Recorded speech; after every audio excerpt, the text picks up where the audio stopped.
Our next panel this morning is on climate change and its impact on agriculture. And I'm joined by a huge panel here today. I appreciate you all coming into us. So we have Thomas Cooney from the IFA, Dr. Frank O'Mara from Teagasc, Dennis Drennan from the ICMSA, and Minister Andrew Doyle, Minister for Food, Forestry and Agriculture. Thank you all very much for coming into us. I just want to start off, I suppose, there's so much debate and talk out there about agricultural emissions and the role it's playing, and it's targeted in so many ways by more general conversation on the issue. So we've seen a lot of reports recently. We've seen the Joint Committee on Climate Change report, the Climate Change Advisory Council report, the Government's Climate Action Plan, the Teagasc MAC curve. So there's a lot of information out there. One of the figures, I suppose, that's quite concerning for farmers is when they hear about talks of reduction in the herd size. In the Climate Council report, there was talk of a possible 52% reduction in the herd long term in order to get Ireland's carbon footprint down. Dr. O'Mara, if I can come to you first. Is that what's necessary in order to reduce agriculture's carbon footprint in Ireland? Thanks, Claire. And look, you're right, there have been a lot of reports and a lot of papers published and so on this topic, and probably a lot of confusion out there.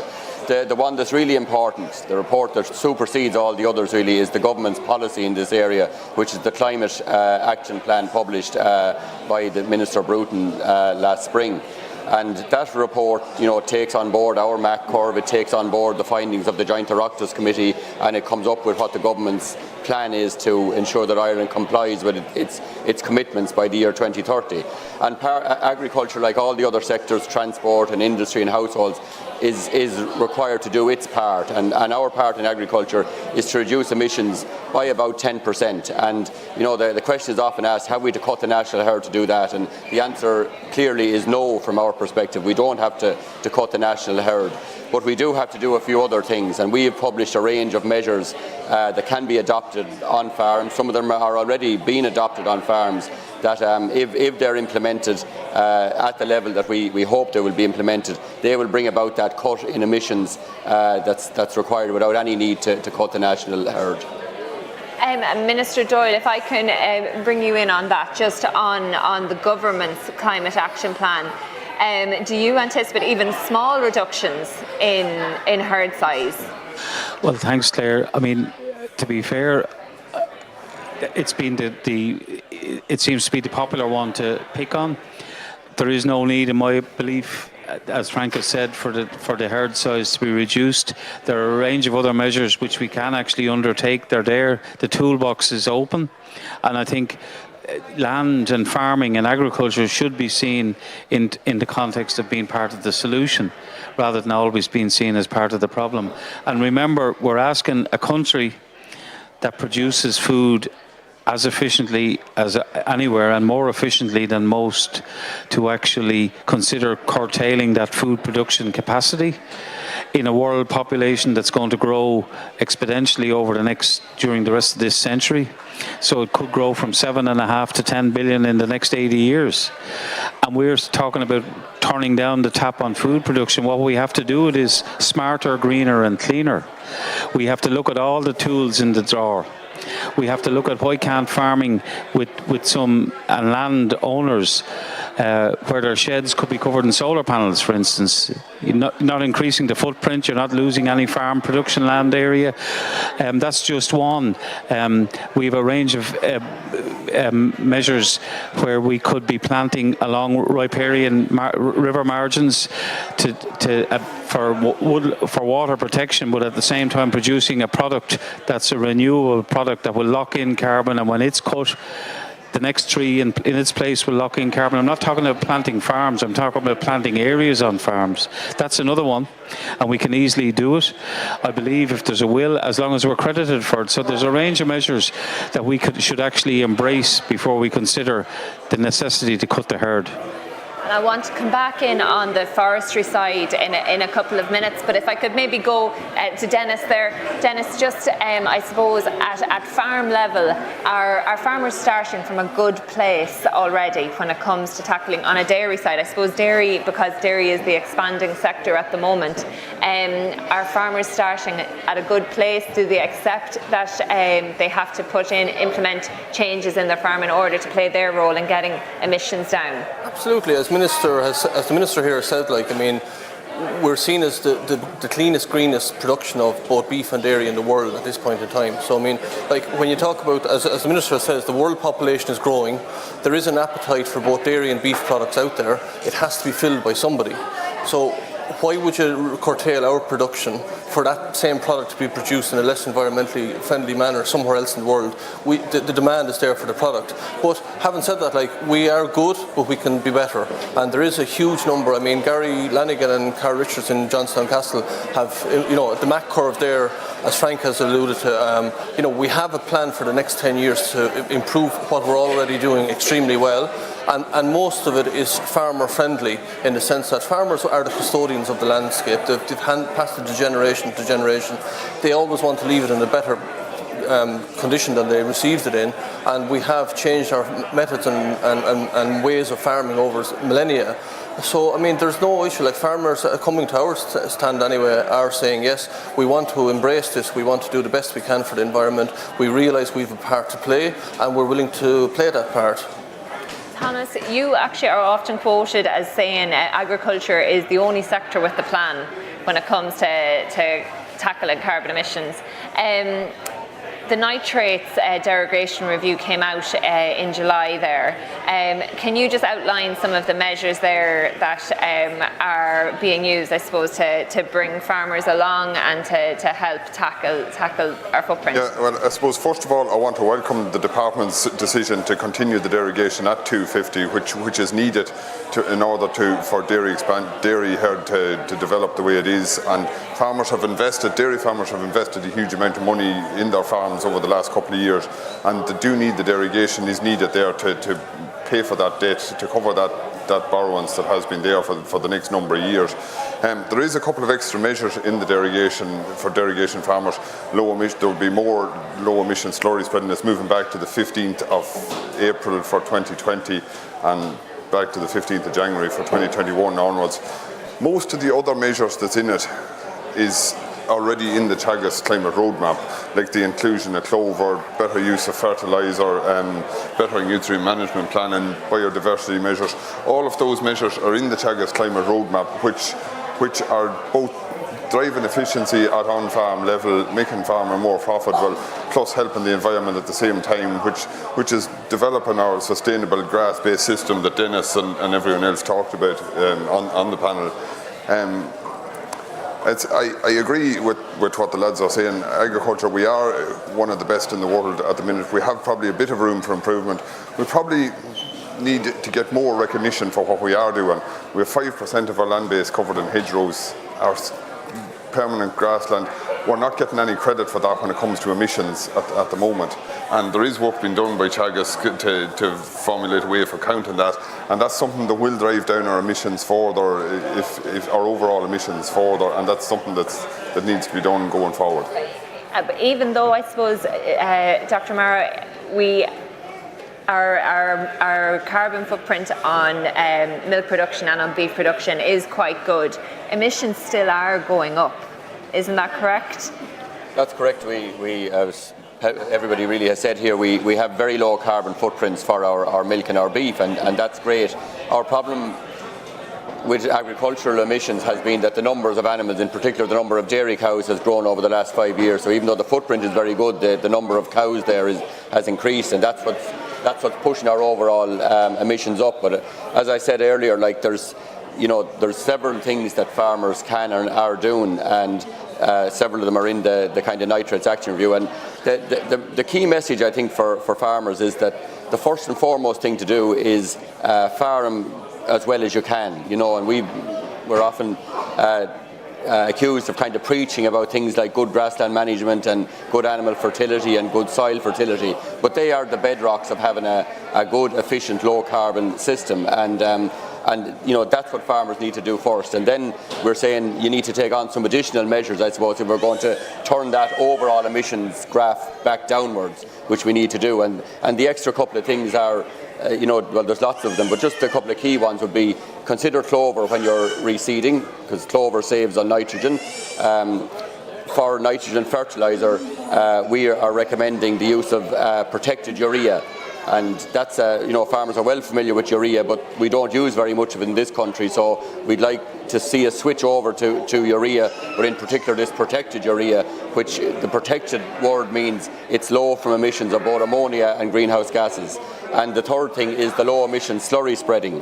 And while the machinery is more expensive for that, it's also good from a production point of view. We've a display at our stand up there of a trailing shoe being used to apply slurry on grassland versus a splash plate, and you can see the difference in terms of the contamination on the grass. So using a trailing shoe, as well as reducing emissions, it means you get a little bit more value out of the nitrogen in your slurry, but it also means if you want to use it on land that you're going to graze, you can get back in quicker to graze it. So there are kind of agronomic or system benefits from using these technologies, as well as reducing the greenhouse gas emissions.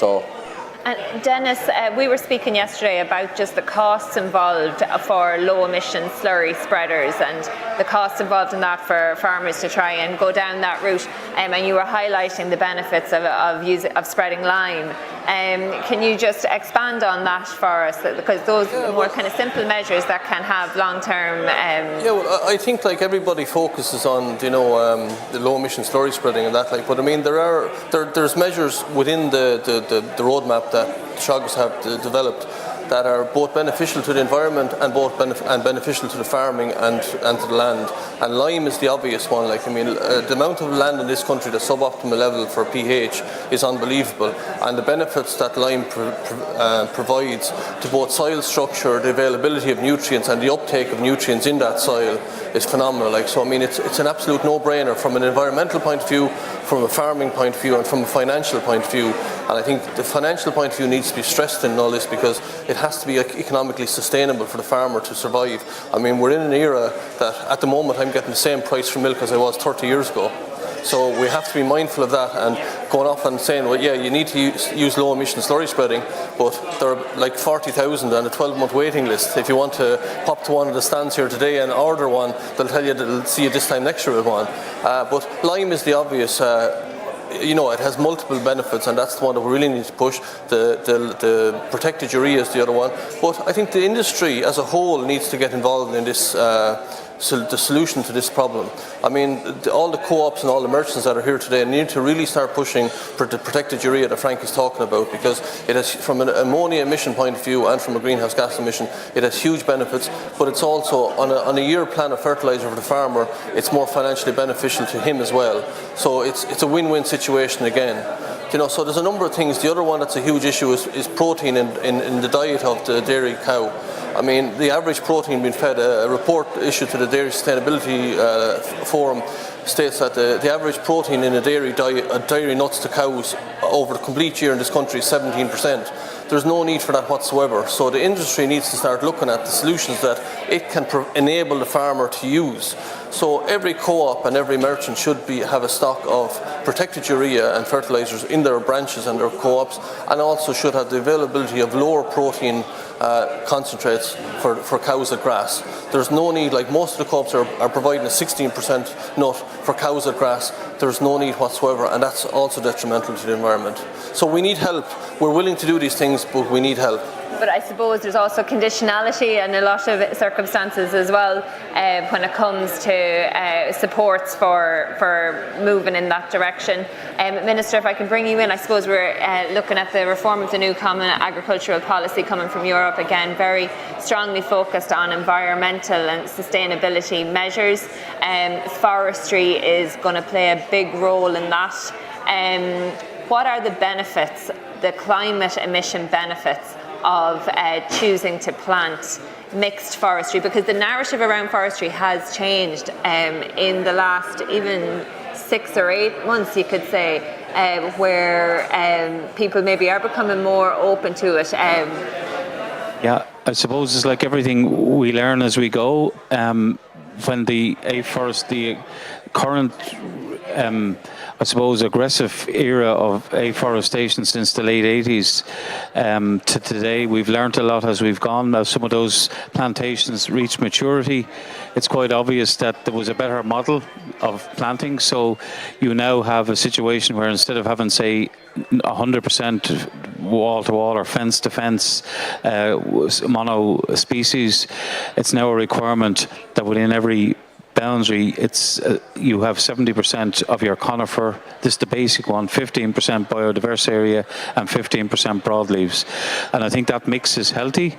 And there's setbacks that weren't there before. A few years ago they used to advertise cigarettes on Formula One cars. So I think we learned that that's something we shouldn't do as well. So people are learning. But there are loads of other options out there. I will be launching a woodland environment fund, which is for all broadleaves, native Irish woodlands, and getting a top up from corporates and the likes of Microsoft on Post and whoever.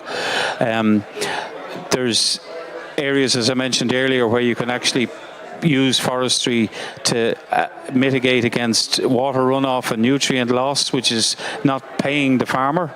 It's expensive enough without losing it into a river or stream, apart from the damage it does. So down along streams, we can be paid to put in trees, they will not normally be broadleaves in fairness.